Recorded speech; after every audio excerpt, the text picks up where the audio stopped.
Hello friends, welcome to my channel. I am Sanjeev Khanna. आज थोड़ा सा हिसाब किताब देखते हैं एस्पेक्ट्स का, दृष्टियाँ।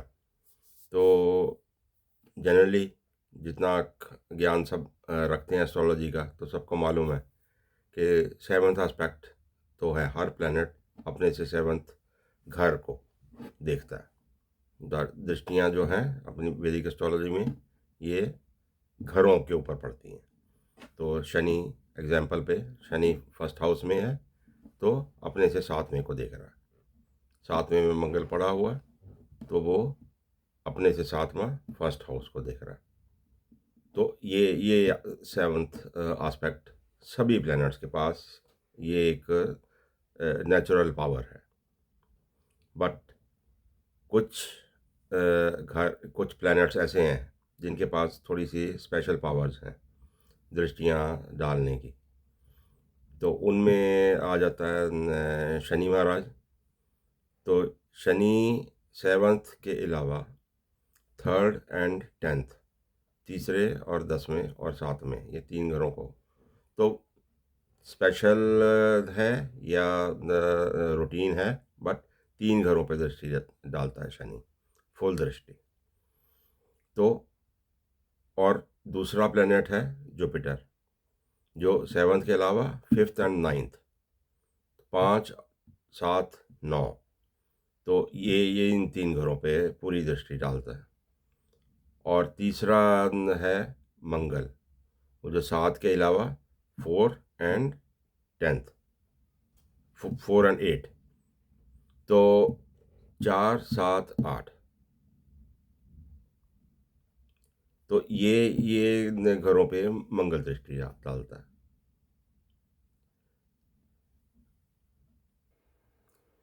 तो ये सारी दृष्टियाँ स्पेशल और रूटीन मिलाकर, तो ये तीन प्लैनेट्स ऐसे हैं जिनके पास स्पेशल हैं। बाकी सब रूटीन में सेवन सेवन्थ को एस्पेक्ट करते हैं। तो ये तो चलो हुई एक क्लासिफिकेशन के कौन कहाँ देखता है, तो क्या इसकी दृष्टि है, पर दृष्टि से होता क्या है।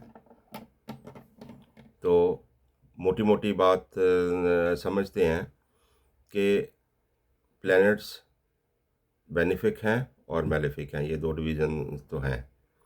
तो जो मैलेफिक प्लैनेट है शनि है, जैसे अब शनि की दृष्टि जहाँ पे सेवन्थ, थर्ड और 10th पे पड़ती है, तो ये शनि की दृष्टि क्या करेगी। तो शनि की दृष्टि जब मेलेफिक प्लैनेट इन घरों को देखेगा, तो शनि जब लगन को देखेगा या थर्ड को देखेगा या 10th को देखेगा, जहाँ से भी बैठा हुआ, जहाँ से भी देखेगा, तो अपने उस घर के जो आपके लिए उस घर का क्या रिजल्ट्स हैं, उन रिजल्ट्स को तो ये परेशान करेगा, स्लो डाउन करेगा, डिस्टर्ब करेगा, और उसके और रिजल्ट पूरे रिजल्ट नहीं आने देता, डिले करता है, डिस्टर्ब करता है। तो अब शनि है एक मेलेफिक प्लैनेट। अभी ये तो रहा कि हमने घरों का देख लिया कि घरों का रिजल्ट आपको थोड़ा सा डाइल्यूटेड मिलेगा। बट अगर वहाँ पे ऑलरेडी उस घर पे जहाँ शनि दृष्टि डाल रहा है, वहाँ पे कोई बैठा हुआ है प्लेनेट भी, तो उस प्लेनेट के ऊपर भी, अब उस प्लेनेट, एक तो घर के ऊपर आपका एस्पेक्ट हो गया कि उस घर का रिजल्ट डाइल्यूट हो गया। अब उस घर का रिजल्ट आपको नॉर्मली जो जो प्लेनेट वहाँ पे बैठा हुआ है उसने देना। तो उस प्लेनेट की जो एस्पेक्ट डाल रहा है उसके साथ वो फ्रेंडली है या एनिमी है। तो अगर तो एक मेलेफिक एस्पेक्ट कर रहा है, तो दूसरा भी वहाँ पे ऑलरेडी मेलेफिक ही बैठा हुआ है, तो हो गया डबल सत्यानाश। क्योंकि एक तो मेलेफिक बैठा वहाँ पे ऑलरेडी ख़राब कर रहा है। अब ऐसा नहीं है कि मेलेफिक हर जगह ख़राब ही करते हैं, कम कहीं अच्छा भी रिजल्ट देते हैं, पर फिर भी उनकी वृत्ति जो होती है, काम चाहे अच्छा करें, काम करने का तरीका मेलेफिक प्लैनेट्स का थोड़ा सा टेढ़ा रहता है। तो डबल मेलेफिक हो गया तो थोड़ा सा और ज़्यादा गड़बड़ हो गई। अगर वहाँ पे बेनिफिक प्लैनेट बैठा हुआ है और शनि एज ए मेलेफिक उसको देख रहा है, तो उसका रिज़ल्ट थोड़ा सा कम हो जाएगा। जो बेनिफिक आपको अच्छे रिज़ल्ट दे रहा था, तो एक मेलेफिक का आस्पेक्ट आने से वो रिज़ल्ट आपको थोड़ा सा कम मिलेगा। तो आप अगर नॉर्मली सोच के बैठो कि मेरा ये प्लैनेट 10वें स्थान में बैठा हुआ है, तो career is going to be very good, और ऊपर से चौथे घर में बैठ के या कहीं और बैठ के शनि आस्पेक्ट कर रहा है 10th हाउस को, नेचुरली 10th में बैठे प्लैनेट को भी आस्पेक्ट करेगा, तो वहाँ पे आपके रिजल्ट्स में थोड़ा सा स्लो डाउन हो जाएगा। अब स्लो डाउन होना, या उसको आप बोलिए कि सिस्टमेटिक चलने के लिए आप के माइंड के ऊपर वो ऐसा इन्फ्लुएंस करता है कि यू गो सिस्टमेटिक, और जब सिस्टमेटिक चलते हो तो नेचुरली थोड़ा स्लो हो जाते हो। तो ये आपकी परसेप्शन पे आप क्या लेते हो, इसको बुरा समझते हो या अच्छा समझते हो। तो ये तो रहा एस्पेक्ट। ऐसे ही जो बेनिफिक प्लैनेट है, अब जुपिटर है, वो 5th 9th और 7th को देखेगा, तो नॉर्मली बेनिफिक प्लैनेट है। जब ये किसी घर को देखेगा तो उस घर के काम जो हो रहे हैं आपके लिए, जो नॉर्मल रिजल्ट्स आने हैं, उनको वो इन्हांस करता है, पॉजिटिव उनमें पॉजिटिविटी ऐड करता है। और अगर वहाँ पे उस घर में ऑलरेडी कोई प्लैनेट बैठा हुआ है, बेनिफिक बैठा हुआ है, तो बेनिफिक डबल हो गया। तो ऑलरेडी बेनिफिक प्लैनेट बैठा है और ये बृहस्पति आस्पेक्ट कर रहा है, तो ये डबल हो गया। और अगर वहाँ वहाँ पे मेलेफिक बैठा हुआ है, बुरा कर रहा है आपका, या मेलेफिक इफेक्ट्स दे रहा है वहाँ पे, और Jupiter as a benefic aspect कर रहा है उस घर को, तो जो आपको टेढ़े मेढ़े रिजल्ट मेलेफिक ने देने थे, उसमें थोड़ी सी कमी आ जाती है और पॉजिटिविटी ऐड हो जाती है। तो बेनिफिक प्लैनेट का aspect is always good, malefic planet का आस्पेक्ट इज़ नॉट गुड। और मार्स जो एक मेलेफिक की कैटेगरी में ही आता है, बट इसका आस्पेक्ट होना एक तरह से एग्रेशन या मोर ऑफ एनर्जी वहाँ पे ऐड करता है। तो मार्स के बारे में डिफरेंट व्यूज़ भी आते हैं कि मार्स एक प्रोटेक्टर है, प्रोटेक्ट करेगा उस घर को, बट डिस्प्यूट ही है ऑल थ्रू आउट। मंगल सपोज, अभी चाहे मंगलिक बोलना ठीक है गलत है, उसके बारे में बहुत से व्यूज़ हैं, बट 7वें घर पे जब मंगल आस्पेक्ट करता है तो जनरल व्यू यही रहता है कि आपके शादी में गड़बड़। तो मंगल एनर्जी तो है, पर चाहे प्रोटेक्ट करता है, मेरे हिसाब से प्रोटेक्ट नहीं करता, ये एनर्जी देता है आपको, एग्रेशन देता है वहाँ पे। तो आपका बिहेवियर हो, आपकी रेजिस्टेंस हो, या कुछ भी हो, आपकी कंपेटिबिलिटी हो, तो वहाँ पे ये एग्रेसिवनेस ऐड करता है। चोट होती है, खून से रिलेटेड है, मंगल कुछ भी पड़ा हुआ है, तो गड़बड़ तो होती है, मेलेफिक तो है। अब प्रोटेक्शन कितनी देता है एज ए चीफ कमांडर आपका, तो अब कैसे व्यूज़ डिफरेंट सिनेरियो में डिफरेंट रिजल्ट आपको मिलेगा। तो ये सारे ग्रहों की दृष्टियाँ जो पड़ती हैं, तो इनका भी ऐसा नहीं है कि एक एस्पेक्ट पढ़ा और वहाँ पे सब कुछ पॉजिटिव हो गया, और ये अपने शनि का एस्पेक्ट पढ़ा तो सब कुछ खराब हो गया। ऐसा नहीं होता। बहुत सारे चीज़ें निर्भर करती हैं। आप जब सारी जन्मपत्री को लेकर चलोगे तभी चीज़ें हैं, बट उसको देखते हुए अब लास्ट चीज़ जब आप ऐड करोगे, जब किसी घरों के रिज़ल्ट आप निकालोगे पूरी जन्मपत्री देख के, तब आप जब एस्पेक्ट देखोगे कि अभी ये घर का ये रिज़ल्ट आ रहा है, वो सारा आप एक समराइज़ करते हो, तो फिर आप एंड में देखो कि एस्पेक्ट इसको ये कर रहा है, तो वो रिज़ल्ट जो आपने निकाला एनालिसिस करके, वो एस्पेक्ट से डाइल्यूट हुआ या थोड़ा-सा एनहांस हुआ। तो ये एस्पेक्ट्स ऐसे हेल्प करते हैं। तो शनि की दृष्टि अगर हम देखें, ये तो सारे ग्रहों की होगी कि अपना चौथे पे डालेगा, 8वें पे डालेगा, कुछ भी करेगा। तो ये एस्पेक्ट्स कैसे पॉजिटिव, कैसे नेगेटिव। अब हर इंसान के लिए अब शनि की दृष्टि देखना शुरू करें, तो पहले घर में बैठा तो तीसरे को देखेगा, 7वें को देखेगा, 10वें को देखेगा, वही स्लो डाउन करता है। अभी एग्जाम्पल के तौर पे एक मैं बता देता हूँ कि लगन में सपोज बैठा हुआ है, लगन में शनि बैठा हुआ है। अब थर्ड हाउस आपका पराक्रम है, योर एफर्ट्स है, आपकी कम्युनिकेशन है, आपके कॉन्ट्रैक्ट्स हैं, आपकी आदतें हैं, शॉर्ट ट्रेवल्स हैं आपके। तो ये एस्पेक्ट हो गए थर्ड हाउस के। अब थर्ड हाउस पे देख रहा है शनि, एस्पेक्ट पढ़ रहा है, तो एफर्ट्स डालने, आपको एफर्ट्स डालने के काम में आपको एक स्लो डाउन करता है। दो दो चीज़ें होंगी, या तो आप एफर्ट्स डाल रहे हैं और आपको रिजल्ट्स नहीं मिल रहे हैं एफर्ट्स के।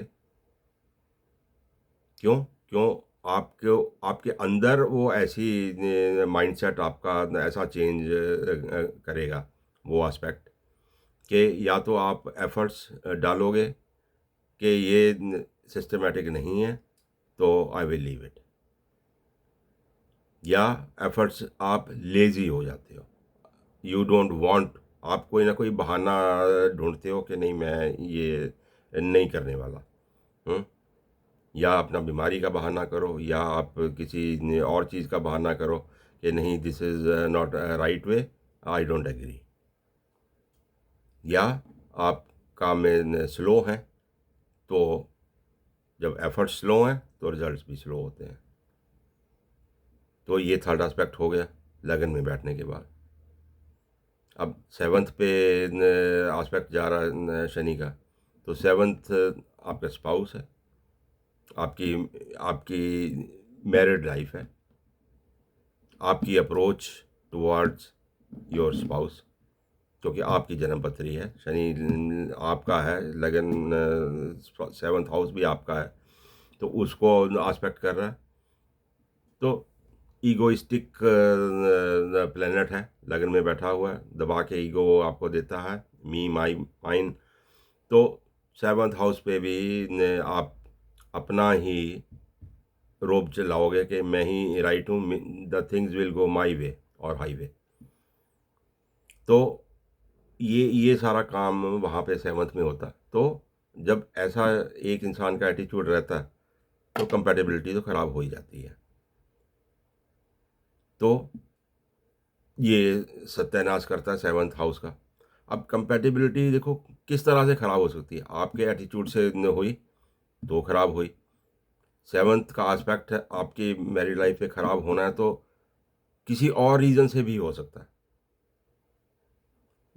आपके स्पाउस की जन्मपत्री में ऐसा कुछ पड़ा हो कि उसकी में भी हेल्थ ख़राब है या न कुछ है, तो उसको लेके, उस पॉइंट को लेके आप ईगो का एक क्वेश्चन बना लेते हो।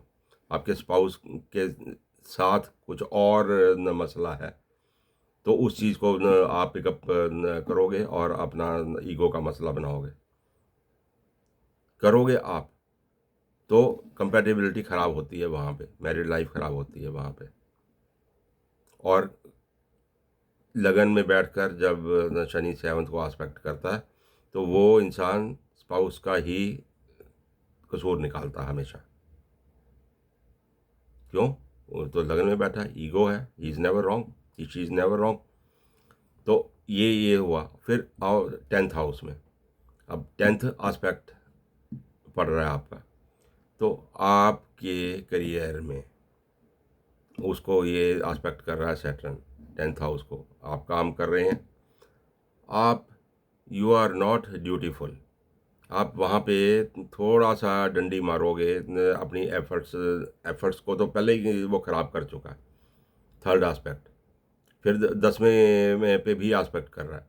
तो करियर में चाहे आपकी एफिशिएंसी, क्योंकि एफर्ट्स आपने कम डाली हैं, वो वहाँ ख़राब किया उसने, और रिज़ल्ट आप 10वें में देखिए कि 10वें में बैठा रिज़ल्ट आपको जो मिलना है अपने करियर में वो ख़राब हो रहा है। काम में आप डिस्ट्रैक्टेड रहते हो, एफिशिएंसी आप में नहीं है, और अपने काम के तरीके को आप ठीक बोलते हो, दूसरे के काम के तरीके को आप गलत बोलते हो। एफर्ट्स आपने डाली नहीं, लगन में बैठा है तो मी माई माइंड, तो ईगो ज़बरदस्त है। आप देखिए आस्पेक्ट और उसकी प्लेसमेंट, और शनि के नेचुरल उसके कार्य तत्व को देखिए कैसे अफेक्ट करती है दृष्टि। तो कैसे थर्ड सेवन्थ और 10th हाउस कैसे शनि ने इन्वॉल्व कर लिए, और ऊपर से 8वें का अगर लॉर्ड होकर बैठा हुआ है वो, तो सोने पे सुहागा। तो आप अंदाज़ा लगा सकते हैं कि शनि की दृष्टियां कहाँ कहाँ तक कैसे चीज़ों को इंटरलिंक करती हैं। अब ये तो एक एग्जांपल मैंने आपको न दे दिया। सिमिलरली अब दूसरे में बैठेगा तो न किस किस घर को देखेगा, कहाँ उस काम जो आपके रिजल्ट मिलने हैं उन घरों के, वहाँ स्लो डाउन हो जाएगा, वहाँ डाइल्यूट हो जाएगा, वहाँ डिलेज होंगी, एफर्ट्स में कमी आ जाएगी, और रिजल्ट्स में कमी आ जाएगी। तो वो आप उनको लिंक कर सकते हैं, बट कैसे अफेक्ट करता है वो मैंने आप इसमें एक्सप्लेन कर दिया है। तो सिमिलरली 5/9 को जुपिटर एस्पेक्ट करेगा तो पॉजिटिव आपको रिजल्ट्स मिलते हैं। तो फिर पॉजिटिव आप जोड़ लीजिए। हाँ, लगन में बैठा तो 5वें में जोड़ लीजिए, 9th में देख लीजिए, 9th को एस्पेक्ट कर रहा है, 159 का कनेक्शन होता है, वैसे ही हेवनली ब्लेसिंग्स मिल जाती हैं आपको।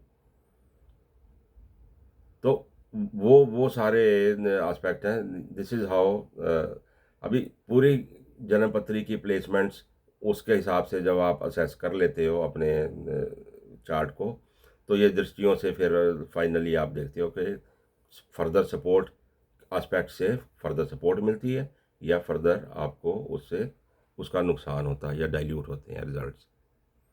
तो होप ये सारा दृष्टियों का सिस्टम आपको समझ आता है, और इसको अप्लाई करके देखिए अपने अपने चार्ट्स में, या जानने वालों के चार्ट में, उसमें देखो। और रूटीन लाइफ के बिहेवियर को, बड़ी बड़ी बातें छोड़ दो। आप जितना किसी के रूटीन बिहेवियर को आप असेस कर सकते हो, उस इंसान की आदतें और वो, और कोई पर्टिकुलर चीज़ को देखना वो पॉसिबल नहीं रहता। अब करियर है तो आप जनरली देखोगे कि ये एस्पेक्ट पड़ रहा है, तो जनरली अब ए बी सी डी जहाँ भी इंसान अगर काम कर रहा है, अगर वो शनि डिस्टर्ब कर रहा है, तो वो हर जगह करेगा, एक पैटर्न बन जाता है वो। तो उस पैटर्न से आपको समझ आती है कि इस इंसान का करियर में पैटर्न ये रहने वाला है। अब पर्टिकुलर डे, पर्टिकुलर दशा भुक्ति में कुछ और चीज़ें होती हैं, वो अलग हिसाब है देखने का, उनको देखोगे। बट ये एस्पेक्ट से जो एक चीज़ें ऐड होती हैं, दोज आर डिफरेंट। तो hope you like the contents, और इसको आप अप्लाई करके देखिए, और जब तक प्रैक्टिकली असेस करके देखोगे तभी आपको इसका समझ आएगा। तो चलते चलते चैनल को सब्सक्राइब करिए और hit the bell icon and share the video with your friends. Thank you.